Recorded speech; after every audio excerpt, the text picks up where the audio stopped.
Hello नमस्कार दोस्तों, आप सभी का इस चैनल पे स्वागत करता हूं। मैं मनदीप लांबा आज आपके साथ चर्चा करने वाला हूं कॉन्टिनेंट ड्रिफ्ट थ्योरी, महाद्वीपीय विस्थापन सिद्धांत, जो कि एफ बी टेलर द्वारा दिया गया है। इस वीडियो में आपके साथ ये कॉन्सेप्ट बिल्कुल क्लियर कट व्यू प्रोवाइड कराऊंगा मैं, और ये थ्योरी आप इस वीडियो को देखने के बाद इस थ्योरी को दोबारा पढ़ने की आपकी आवश्यकता भी नहीं रहेगी। तो दोस्तों, ये कॉन्सेप्ट आपका जो कॉन्टिनेंट ड्रिफ्ट थ्योरी है, ये कॉन्सेप्ट आपका हॉरिजेंटल डिस्प्लेसमेंट ऑफ कॉन्टिनेंट नामक जो कॉन्सेप्ट है वो 1908 में इनके द्वारा दिया गया, लेकिन ये पब्लिश आपका 1910 में हुआ, जिसमें ये लिखा हुआ था कॉन्टिनेंट ड्रिफ्ट थ्योरी के बारे में पूरी थ्योरी एक्सप्लेन की हुई थी। इनका जो मेन पर्पज़ है इस थ्योरी में जो खोजना चाहते थे वो चीज़ें हम डिस्कस करते हैं। तो आपका सबसे पहले तो आपका जो फोल्डेड माउंटेन है उनका ओरिजिन, टर्सरी पीरियड के जो भी फोल्डेड माउंटेन है उनका ओरिजिन कैसे हुआ, उनका उद्भव कैसे हुआ, ये इनका मेन प्रमुख जो पहला कारण था वो ये था। दूसरा बात करें, दूसरा क्वेश्चन इनके माइंड में आता था नॉर्थ और साउथ में जो अरेंजमेंट मिलती है, जो आपके रॉकीज़ की और एंडीज़ की जो अरेंजमेंट मिलती है वो किस आधार पर मिलती है, कैसे मिलती हैं, वो इन्होंने खोजने का प्रयास किया।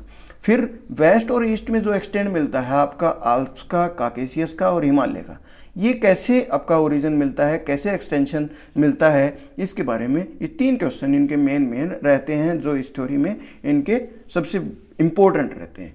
ये खोजने का प्रयास इन्होंने किया।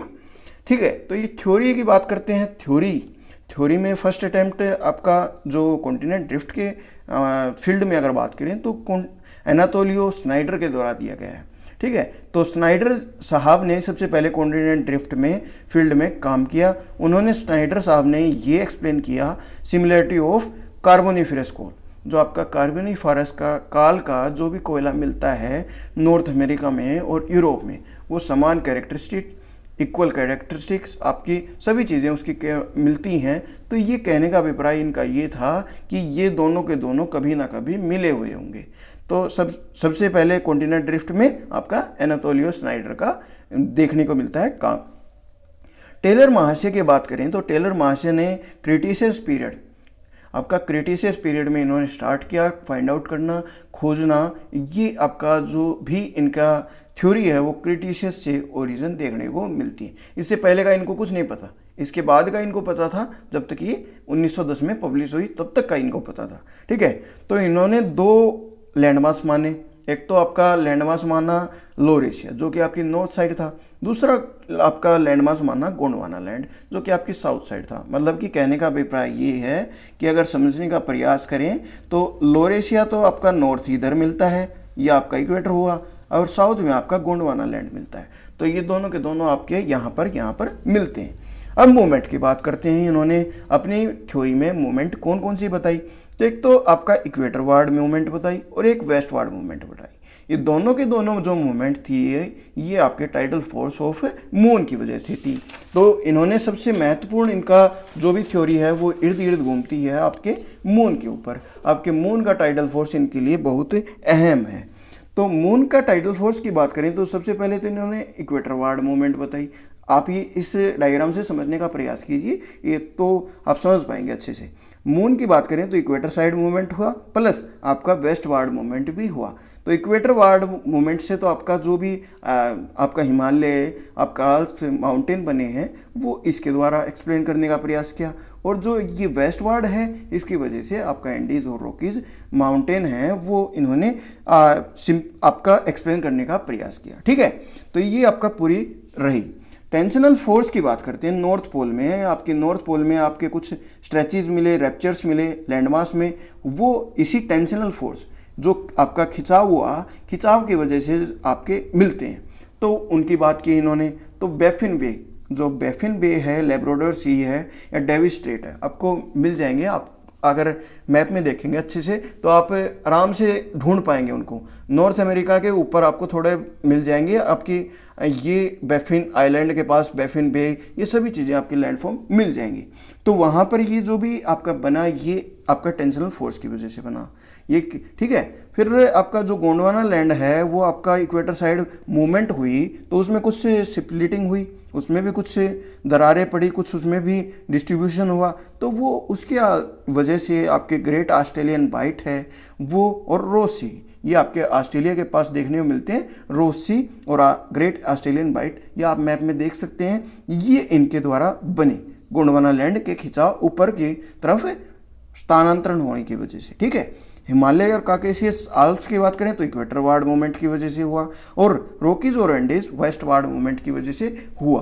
तो ये ऑल अराउंड अबाउट इन्होंने अपने जो भी क्वेश्चन से लेके चले थे वो एनालाइज कर दिए, और इनकी जो थ्योरी है वो पूरी पूरी यही कहती है। तो मेन जो भी बातें हैं वो आपके साथ मैंने डिस्कस की। अब इनकी स्टडी को हम भी इवेल्यूएट कर लेते हैं, क्योंकि हमारे लिए बहुत महत्वपूर्ण है कि इनकी स्टडी आज के दिन प्रेजेंट सिनेरियो में कितनी अप्लीकेबल है वो भी हम जानने का प्रयास करते हैं। तो थाउजेंड्स ऑफ किलोमीटर का डिस्प्लेसमेंट जो आपका प्रवाह है, वो प्रवाह बहुत ज़्यादा इन्होंने बता दिया, जो कि बिल्कुल भी रिक्वायर्ड नहीं है। रिक्वायर इस वजह से नहीं है कि अगर इतने किलोमीटर का डिस्प्लेसमेंट, इतने किलोमीटर का प्रवाह अगर होगा तो लैंड में एक आप मैन है, एक पर्सन है, वो अपने जीवन काल में देख सकता है, लेकिन जीवन काल में उसको पता ही नहीं लगता कि कैसे क्या कौन सा लैंडफॉर्म बना।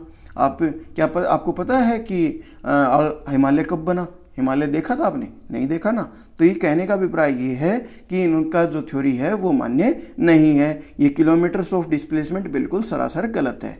दूसरी की बात करें, जो टाइडल फोर्स इन्होंने माना मून का, वो बहुत ज़्यादा माना, वो इतना ज़्यादा मान लिया, किलोमीटर्स का मान लिया, वो आपकी रोटेशन ऑफ अर्थ है, जो आपकी पृथ्वी की रोटेशन है उसको भी स्टॉप कर देगा अगर इतना आपका जो टाइडल फोर्स मान लिया जाए। तो ये भी दूसरा पॉइंट भी आपका यहाँ पर फिट होता है, इतना टाइडल फोर्स नहीं होगा। होम्स की बात करें तो टाइडल फोर्स आपका रेस्पॉन्सिबल है सिर्फ एक्सटर्नल फोर्स के लिए। ठीक है, तो टाइडल फोर्स से ये जो भी आपके लैंडफॉर्म बने, लैंड मास बने, ये इतना नहीं होता। इतने जो पूरे इतना किलोमीटर्स का इन्होंने डिस्प्लेसमेंट बता दिया, ये बिल्कुल भी एप्लीकेबल रियल ग्राउंड पे नहीं देखने को मिलता। ठीक है, तो आपके साथ थोड़ा समअप कर दूं इससे पूरी थ्योरी को। तो समअप करने के साथ साथ मैं बता दूं कि इन्होंने सबसे पहले क्रिटिशियस एज में पीरियड में ये शुरुआत की, और इन्होंने मून का जो टाइडल फोर्स है उसके अकॉर्डिंग बात की। इन्होंने दो तरह के आपके फोर्सेज माने, एक तो वेस्टवार्ड और एक इक्वेटरवार्ड।